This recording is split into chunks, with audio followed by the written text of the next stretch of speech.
Hello friends, welcome to the channel. आज हम करेंगे रीजनिंग का मॉक टेस्ट। तो चलिए शुरू करते हैं। फर्स्ट क्वेश्चन हमारा, दिए गए पासों में से कौन सा फलक एफ का आसन फलक है। तो यहाँ पे अगर हम इन पासों का अगर हम ऑर्डर देखते हैं तो सबसे पहले आएगा, तो यहाँ पे कॉमन कौन सा दे रखा है, कॉमन हमें दे रखा है बी वाला। ठीक है, तो यहाँ पे भी बी है और यहाँ पे भी बी दे रखा है। ठीक है, तो हम इसी के हिसाब से इन सभी को घुमाएंगे। तो अगर हम इसको रोटेट करते हैं, रोटेट हमारा क्लॉकवाइज होगा। ठीक है, तो इसको भी हम रोटेट क्लॉकवाइज कर देंगे। ओके, तो अगर हम इसको रोटेट करते हैं तो ये रोटेट करने के बाद कहाँ पे आएगा, बी, यहाँ पे आ जाएगा बी, यहाँ पे आएगा डी और फिर आ जाएगा ए। ओके, उसके बाद अगर सेकंड वाले में देखते हैं तो यहाँ पे आएगा बी, यहाँ पे आएगा सी और यहाँ पे आएगा एफ़। ठीक है, तो हमें बताना है कौन सा फलक एफ़ का आसन फलक है। तो एफ़ के अपोजिट में कौन सा है, एफ़ के अपोजिट में है ए वाला। ठीक है, तो अपोजिट वाला तो आसन फलक में नहीं हो सकता, मतलब साइड बाय साइड वाला। ठीक है, तो अपोजिट वाला तो आसन में नहीं हो सकता। तो इसमें क्या आ जाएगा, ए को छोड़कर सभी अक्षर, मतलब ए को छोड़ देंगे, ए अपोजिट में है, इसको छोड़ देंगे और जितने भी अक्षर हैं सभी आ सकते हैं। ठीक है, तो हमारा ऑप्शन नंबर कौन सा आ जाएगा, ऑप्शन नंबर फर्स्ट वाला। नेक्स्ट क्वेश्चन है क्वेश्चन नंबर सेकंड। एक तस्वीर में एक महिला की ओर इशारा करते हुए एक लड़के ने कहा, उसकी माता का इकलौता पुत्र मेरा पिता है। तो किसकी तरफ इशारा किया है, उस महिला की तरफ। वो महिला है, पर पेन चेंज कर लेते हैं, वो महिला है। ठीक है, महिला के माता का एकमात्र पुत्र, इसका पुत्र मेरा पिता है, उस लड़के का पिता है।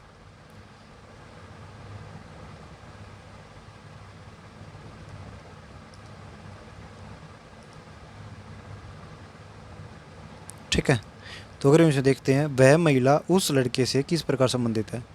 तो ये होगी एकमात्र पुत्र, ये होगी इसकी आंटी।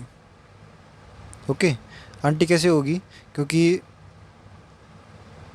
ये वाली, ये इसकी होगी बहन। ओके, तो ये होगी इसकी बुआ। ठीक है, बुआ हो जाएगी, तो यह आंटी ऑप्शन आ जाएगा इसके अंदर। नेक्स्ट क्वेश्चन है क्वेश्चन नंबर थर्ड। इसमें कथन और निष्कर्ष दे रखे हैं, हम वही बनते हैं जो हम खाते हैं। एक योग गुरु ने कहा है कि हम वही बनते हैं जो हम खाते हैं। ठीक है, तो इसमें दे रखा फर्स्ट निष्कर्ष, भोजन को जैविक रूप से उगाया जाना चाहिए। तो ये वाला हमारा गलत हो जाएगा, क्योंकि इसमें बता रखा कि जो हम खाते हैं उसी के अनुसार हम बन जाते हैं। लेकिन सेकंड वाला इसमें दे रखा है, हम कौन हैं, इसमें भोजन एक महत्वपूर्ण भूमिका निभाता है। तो इसमें दिखा रखा है कि हम वही बनते हैं जो हम खाते हैं। ठीक है, तो ये वाला ऑप्शन हमारा हो जाएगा सही। ठीक है, तो ऑप्शन नंबर सेकंड हो जाएगा हमारा, ऑप्शन नंबर सेकंड बी वाला। नेक्स्ट क्वेश्चन है क्वेश्चन नंबर 4। एक श्रृंखला दी गई है जिसमें एक पद लुप्त है, दिए गए विकल्पों में से उस विकल्प को चुनिए जो श्रृंखला को पूरा करेगा। तो यहाँ पे F5 दे रखा है, F5, H7, K9, O11। ठीक है, तो F कितने पे होता है, 6 पे, H होता है 8 पे, K होता है 11 पे और O होता है 15 पे। ठीक है, अगर हम इसको यहाँ पे देखते हैं, इनके बीच का डिफरेंस 2 का, यहाँ पे कितने का है 3 का, यहाँ पे कितने का है 4 का। अगर हम आगे अगर डिफरेंस देखना चाहें तो यहाँ पे 2 का हो गया, यहाँ पे 3 का हो गया, यहाँ पे 4 का होगा और यहाँ पे कितना हो जाएगा, यहाँ पे हो जाएगा 5 का डिफरेंस। ठीक है, तो 15 और 5 अगर हम जोड़ते तो यहाँ पे कितना आ जाएगा 20। और अगर सेकंड इसमें देखते हैं 5, 7, 5 और 2 हो गया 7, 7 और 2 हो गया 9, 9 और 2 हो गया 11, 11 और 2 कितना हो जाएगा, 11 और 2 हो जाएगा 13। ठीक है, तो यहाँ पे आ जाएगा टी और यहाँ पे आ जाएगा 13। ओके, तो हमारा ऑप्शन नंबर कौन सा आ जाएगा, option number C. Next question है क्वेश्चन नंबर 5। इसमें दे रखा है कितने प्रतीक हैं जिनके तुरंत बाद एक अक्षर है, मतलब पहले प्रतीक देखना है, तुरंत बाद एक अक्षर देखना है अल्फ़ाबेट, और उससे ठीक पहले एक संख्या देखनी है। ठीक है, ये करना है। तो यहाँ पे अगर हम देखते हैं ये लेटर है तो ये वाला कट गया। ठीक है, तो यहाँ पे अगर हम देखते हैं ये वाला, यहाँ पे ये प्रतीक दे रखा है, यहाँ पे एक संख्या दे रखी है और यहाँ पे अक्षर दे रखा है। ठीक है, आगे और देखते हैं। ये वाला भी कट गया हमारा और ये वाला भी कट गया। ठीक है, आगे और देखते हैं तो यहाँ पे एक दे रखा है, ये वाला, यहाँ पे प्रतीक है, यहाँ पे संख्या है और यहाँ पे। ठीक है, इससे आगे तो कोई है ही नहीं। ओके, तो हमारे कितने बन जाएंगे, 1 और 2, तो हमारे 2 ऑप्शन हो जाएंगे ए वाला। ठीक है, नेक्स्ट क्वेश्चन है क्वेश्चन नंबर 6। एक निश्चित कूट भाषा में 819 का अर्थ बुक इज पेपर, 862 का अर्थ पेपर फ्रॉम ट्री, 165 का अर्थ ट्री मेक्स बुक। तो फ्रॉम के लिए कौन सा होगा? ठीक है, अगर हम इसको चेक करते हैं तो यहाँ पे 8 दे रखा है, यहाँ पे 8 दे रखा है, तो 8 से हम 8 काट देंगे। ओके, तो पेपर से हमने काट दिया पेपर। यहाँ पे दे रखा 6, 6 से हमने काट दिया 6। ठीक है, और ट्री से हमने काट दिया ट्री। तो फ्रॉम का हमारा क्या बन गया, फ्रॉम का हमारा बन गया 2। ओके, तो हमारा ऑप्शन नंबर हो जाएगा बी। नेक्स्ट क्वेश्चन है क्वेश्चन नंबर 7। यदि एट द रेट का अर्थ है कितना, गुणा, सी का अर्थ है डिवाइड, परसेंटेज का अर्थ है प्लस और डॉलर का अर्थ है माइनस, तो हम इसमें सारी चीज़ लगा देते हैं। तो इसमें परसेंटेज कहाँ पे दे रखा है, परसेंटेज का अर्थ है प्लस का, तो 6 प्लस में 12, सी का अर्थ है डिवाइड बाय, तो यहाँ पे आ जाएगा डिवाइड, 3, एट द रेट का अर्थ कितना है, एट द रेट का अर्थ है गुणा, और 8, यहाँ पे 8 आ जाएगा, डॉलर का अर्थ है माइनस, तो माइनस आ जाएगा 3। ठीक है, तो पहले हम डिवाइड वाले को सोल्व करेंगे, तो 6 जमा में अगर हम इसको काटते तो हमारे पास कितना आएगा 4, गुणा में आ जाएगा 8 और घटा में आ जाएगा 3। ठीक है, हम इसको सोल्व करेंगे भी, तो 6 जमा में 800 को हो गया 32, घटा में आ गया 3, तो 32 और 6 कितना होता है 38, 38 में से अगर 3 घटाते तो हमारे पास कितना आ गया 35। ठीक है, तो हमारा ऑप्शन नंबर हो जाएगा option number C. Okay, next question है क्वेश्चन नंबर 8। निम्नलिखित विकल्पों में से लुप्त संख्या का चयन करें। तो यहाँ पे अगर हम इसको देखते हैं, यहाँ पे 4, 3 और 5 दे रखा है। ठीक है, तो अगर हम इसको इससे मल्टीप्लाई करते हैं तो कितना आता है, 4 पंजे 20, और अगर इसको मल्टीप्लाई करते हैं तो ये भी आ गया 20 दिया 60। ठीक है, सेम टू सेम हम यहाँ पे करेंगे। यहाँ पे कितना दे रखा है, 6 दूनी 12, और 12 को अगर 60 से डिवाइड करते तो हमारे पास कितना आता है, गुणा में आ जाएगा यहाँ पे कितना 5। ओके, आगे वाले देखते हैं, 3 गुणा में 2 6, 6 गुणा में 10 कितना आ जाएगा यहाँ पे आ जाएगा 60। ठीक है, तो हमारे पास ऑप्शन नंबर कौन सा आ जाएगा, ऑप्शन नंबर हो जाएगा सेकंड, 5 और 60। नेक्स्ट क्वेश्चन है क्वेश्चन नंबर 9। इसमें दे रखा है कथन और निष्कर्ष। यहाँ पे है कुछ माउस कीबोर्ड हैं, तो यहाँ पे बना लेते हैं माउस और यहाँ पे है कीबोर्ड। ठीक है, उसके बाद सभी कीबोर्ड सीपीयू हैं, सभी कीबोर्ड को बना देते सीपीयू, यहाँ पे आ गया सीपीयू। ओके, सभी माइस वेबकैम हैं, तो सभी माइस को हम बना देते हैं यहाँ पे वेबकैम, ये वाला हो गया वेबकैम का। ठीक है, इसमें अगर हम निष्कर्ष निकालते हैं, निष्कर्ष क्या है, कुछ सीपीयू माउस हैं, कुछ जो सीपीयू हैं ये इसके अंदर आए हुए हैं ये वाले। ठीक है, तो माउस हैं तो पहले वाला हो जाएगा हमारा ठीक। उसके बाद है कुछ वेबकैम कीबोर्ड हैं, तो कुछ जो वेबकैम है वो कीबोर्ड के अंदर यहाँ पे आए हुए हैं, तो ये भी हमारा ठीक हो जाएगा। कुछ वेबकैम सीपीयू हैं और कुछ वेबकैम सीपीयू भी हैं, तो हमारा ऑप्शन नंबर कौन सा हो जाएगा, इसमें ऑप्शन नंबर हो जाएगा हमारा ऑप्शन नंबर फर्स्ट। ठीक है, सभी अनुसरण करते हैं ये वाला ऑप्शन। नेक्स्ट क्वेश्चन है क्वेश्चन नंबर 10। उस विकल्प का चयन कीजिए जो तीसरे अक्षर से उसी प्रकार संबंधित है जिस प्रकार दूसरा शब्द पहले से संबंधित है। तो इसमें दे रखा है एवरेस्ट क्या है, एवरेस्ट एक चोटी है। तो बृहस्पति क्या है, बृहस्पति एक ग्रह है। ग्रह ये वाला नहीं, हमारे पास ये वाला ग्रह होगा। ठीक है, तो ऑप्शन नंबर कौन सा हो जाएगा, ऑप्शन नंबर हो जाएगा डी। ओके, नेक्स्ट क्वेश्चन है क्वेश्चन नंबर 11। इसमें दे रखा है वास्तुकार जो करता है वो क्या बनाता है, भवन बनाता है। ठीक है, और मूर्तिकार क्या बनाएगा, मूर्तिकार बनाएगा मूर्ति। तो option number B. Next question है क्वेश्चन नंबर 12। यदि आर्ग्यूमेंट शब्द के प्रत्येक अक्षर को वर्णानुक्रम में व्यवस्थित किया जाए तो कितने अक्षरों की स्थिति अपरिवर्तित रहेगी। मतलब डिक्शनरी के अनुसार लगाने हैं ये ABCD के हिसाब से, ठीक है। तो यहाँ पे ARGUMENT argument A same to same रहेगा इसमें। अभी आएगा कौन सा, E आएगा, ठीक है। और उसके बाद आएगा इसमें G, उसके बाद M, उसके बाद आएगा N, ठीक है, MN, यहाँ पे आ जाएगा R, ओके, और यहाँ पे T और फिर U, ठीक है। तो अगर हम इसमें देखते हैं कितने अक्षर अपरिवर्तित रहे हैं तो A वाला अपरिवर्तित रहा है, ये वाला, ठीक है, और ये G वाला अपरिवर्तित रहा है, और तो सारे बदले हुए हैं, ठीक है। तो हमारा ऑप्शन नंबर कौन सा आ जाएगा, ऑप्शन नंबर हो जाएगा C, ओके। नेक्स्ट क्वेश्चन है क्वेश्चन नंबर 13। इसमें दे रखा है उस विकल्प का चयन कीजिए जो दिए गए शब्दों के सही क्रम को दर्शाता है जैसा कि वे अंग्रेजी शब्दकोश में दिखाई देंगे। तो सबसे पहले आएगा हमारा RAN, ये नहीं आएगा। सबसे पहले आएगा हमारा RAD, ठीक है, तो फर्स्ट वाला आ जाएगा। उसके बाद RAN, REA, RE, RAN, यहाँ पे आएगा D, यहाँ पे S है, ठीक है, तो फोर्थ वाला आ जाएगा। उसके बाद आएगा फिफ्थ, उसके बाद सेकंड, और उसके बाद आ जाएगा थर्ड, सेकंड, और यहाँ पे आ जाएगा थर्ड, ठीक है। तो ऑप्शन नंबर हमारा कौन सा हो जाएगा, ऑप्शन नंबर हमारा हो जाएगा फोर्थ, D वाला ऑप्शन, ओके। नेक्स्ट क्वेश्चन है क्वेश्चन नंबर 14। 6 मित्र ABCDE और F हैं। F का स्थान यहाँ पे दे रखा है,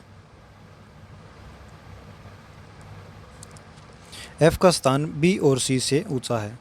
तो F को हम B और C से ग्रेटर बता देते हैं, ठीक है।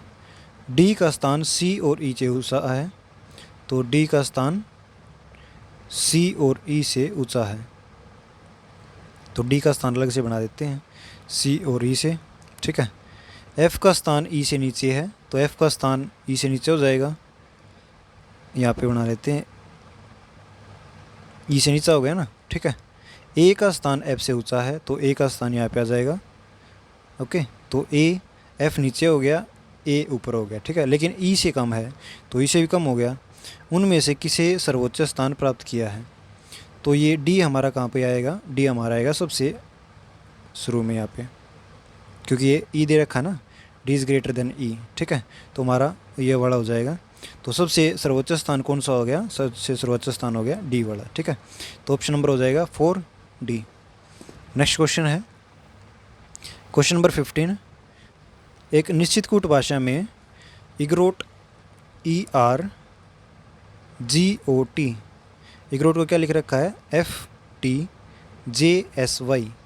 ये लिख रखा है। हमें लिखना है KESHA, इसको लिखना है, ठीक है।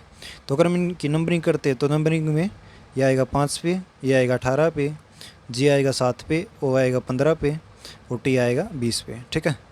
ये आएगा 6 पे, T आएगा 20 पे, J आएगा 10 पे, S आएगा 19 पे, और ये आएगा 25 पे, ठीक है। अगर हम इन सभी को देखते हैं इसमें, तो 5 और 1 6, ये हो गया प्लस का 1, 18 और 2 20, ये हो गया प्लस का 2, 7 और 3 10, ये हो गया प्लस का 3, 15 और 4 19, ये हो गया प्लस का 4, 20 और 5 25, ये हो गया प्लस का 5। मतलब 1 2 3 4 5 बढ़ते चले गए, बढ़ते क्रम में, ठीक है। तो हम इसमें भी सेम करेंगे। यहाँ पे आ जाएगा K का 11, E का 5, S का 19, H का 9, H का होता है 8, और A का होता है 1, ठीक है। तो हम इसमें एक बढ़ा देंगे K के अंदर, तो ये हो जाएगा 12, 12 में आता है L, E में अगर हम 2 बढ़ाते तो हमारे पास आएगा, और 5 में 2 बढ़ा देंगे 7, तो यह आएगा G। S में अगर हम 3 बढ़ाते तो 19 और 3 22 हो जाएगा, 22 में आता है V। H में अगर हम 4 बढ़ाते तो H में 4, यहाँ पे आ जाएगा 12 L, और A में अगर हम 5 बढ़ाते हैं तो हमारे पास आ जाएगा 6, जो कि आ जाएगा F, LGLVLF। तो हमारा ऑप्शन नंबर कौन सा हो जाएगा, ऑप्शन नंबर हो जाएगा 3rd, ओके। नेक्स्ट क्वेश्चन है दी गई आकृति में सभी ज्यामितीय आकृतियों में कौन सी संख्या है। तो मतलब सभी में कौन सी संख्या है वो बतानी है, सभी संख्याएं किस में है। ठीक है, जैसे कि इस वाली, ये वाली भी होनी चाहिए, या वाली भी होनी चाहिए, और ये वाली भी होनी चाहिए, तीनों होनी चाहिए। तो तीनों कौन सी में है, तीनों इस 4 वाले में। ठीक है, इसमें ये भी मिली हुई है, इसमें ये वाली भी है, और इसमें ये सर्कल वाली भी है। ठीक है, ट्रायंगल वाली भी, सारी संख्या हैं। तो हमारा ऑप्शन नंबर कौन सा हो जाएगा, ऑप्शन नंबर हो जाएगा 4B वाला। ठीक है, नेक्स्ट क्वेश्चन है, निम्नलिखित प्रत्येक प्रश्न में 4 विकल्पों में से 3 किसी न किसी तरह से संबंधित है और एक अन्य से भिन्न है, विषम का चयन कीजिए। तो अगर हम इसमें देखते हैं, ये हवा महल, जंतर मंतर और आमेर का किला, ये तीनों कहाँ पर है, ये तीनों है राजस्थान में। ठीक है, लेकिन जो कुतुब मीनार है वो कहाँ पर है, वो है दिल्ली में। ओके, तो हमारा ऑप्शन नंबर कौन सा हो जाएगा, ऑप्शन नंबर हो जाएगा 4। ठीक है, एक जंतर मंतर दिल्ली में भी है, लेकिन ये जंतर मंतर हमें पूछ रखा है राजस्थान वाला, जयपुर वाला। ठीक है, नेक्स्ट क्वेश्चन है क्वेश्चन नंबर 18, इसको थोड़ा बड़ा कर लेते हैं। इसमें दे रखा है, उस आकृति का चयन करें जो निम्नलिखित आकृति श्रेणी में प्रश्नवाचक चिन्ह को स्थापित करेगी। तो अगर हम इसमें देखते हैं, सबसे पहले इस चिन्ह को देख लेते हैं। तो चिन्ह पहले यहाँ पे है। ठीक है, तो ये चिन्ह इस साइड हो गया। अभी अगर ये नीचे है, ये इस साइड है, तो ये कहाँ पे चला जाएगा, ये वाला चिन्ह यहाँ पे इस साइड चला जाएगा, ऐसे ही जाएगा।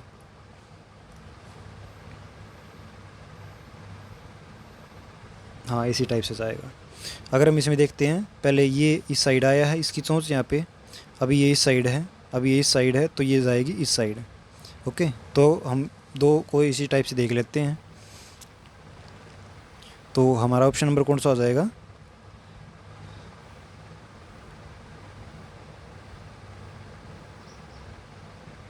एक मिनट, इसमें ये ऊपर नहीं आएगा। जैसे कि ये ऊपर दे रखा है ना, ये वाला ऊपर दे रखा है यहाँ पे, तो ये वाला इसी ऊपर की साइड आया है। तो अगर ये नीचे है तो यहाँ पे ये भी नीचे की साइड आएगा यहाँ पे। ठीक है, और इसकी डायरेक्शन इससे अपोजिट होगी, तो हमारा ये यहाँ पे नहीं, ये होगा हमारा यहाँ पे इस साइड। ठीक है, क्योंकि ये इसके अपोजिट में आया हुआ है, तो ये भी इसके अपोजिट में आ जाएगा, इस साइड आ जाएगा, यहाँ पे आ जाएगा। ओके, तो हमारा ऑप्शन नंबर इसमें कौन सा आ जाएगा, हमारा ऑप्शन नंबर इसमें अलग दे रखा है, ये यहाँ पे आएगा इस साइड पे, तो ऑप्शन नंबर हो जाएगा इसका बी। ओके, नेक्स्ट क्वेश्चन है क्वेश्चन नंबर 19। इसमें दे रखा है, दिए गए विकल्पों में से वह विकल्प चुनिए जो श्रृंखला को पूरा करेगा। तो यहाँ पे अगर हम देखते हैं, इसमें क्या कर रखा है, इस वाले में 3 गुणा में 2 जमा में कर रखा है 1। ठीक है, कितना हो जाएगा 7। आगे क्या कर रखा है, 7 गुणा में 3, 7 21 जमा में कर रखा है 2। ठीक है, यहाँ पे 2 और 1 था, यहाँ पे 3 और 2 है। आगे यहाँ पे 23 गुणा में 4 जमा में 3, 23 के 92 और 3 हो गया 95। अगर हम आगे देखते हैं तो यहाँ पे आ जाएगा 95 गुणा में 5 जमा में 4, तो कितना हो जाएगा, 95 पंजे होता है हमारे पास 475, और जमा में 4 आ जाएगा, तो कितना हो जाएगा 479। ओके, तो हमारा ऑप्शन नंबर हो जाएगा ऑप्शन नंबर बी। ठीक है, नेक्स्ट क्वेश्चन है क्वेश्चन नंबर 20। इसमें दे रखा, निम्नलिखित श्रेणी में प्रश्न चिन्ह के स्थान पर कौन सी आएगी। तो यहाँ पे आ रहा है 4, 21, 39, 61, 92, 139 और यहाँ पे क्वेश्चन मार्क। तो अगर हम इनके बीच का डिफरेंस देखते तो यहाँ पे डिफरेंस कितना है 17 का, यहाँ पे डिफरेंस कितना है 18 का, यहाँ पे डिफरेंस है 22 का, यहाँ पे डिफरेंस कितने का है 31 का, यहाँ पे डिफरेंस है 47 का। ठीक है, तो अगर हम इसमें आगे वाले देखते हैं तो यहाँ पे डिफरेंस 1 का, यहाँ पे डिफरेंस 4 का, यहाँ पे डिफरेंस 9 का, यहाँ पे डिफरेंस 16 का। तो आगे डिफरेंस कितना आ जाएगा, आगे आएगा 25 का डिफरेंस। ठीक है, तो अगर हम इसमें 25 जोड़ते हैं तो 25 अगर जोड़ते तो यहाँ पे कितना आ जाएगा 72, और आगे इसमें 72 जोड़ते तो हमारे पास कितना आ जाएगा, 139 और 72, ये आ जाएगा 211। ठीक है, तो ऑप्शन नंबर हो जाएगा इसका ऑप्शन नंबर फर्स्ट, ए वाला ऑप्शन। ओके, तो हमारे 20 क्वेश्चन कंप्लीट हो चुके हैं। Okay, thank you.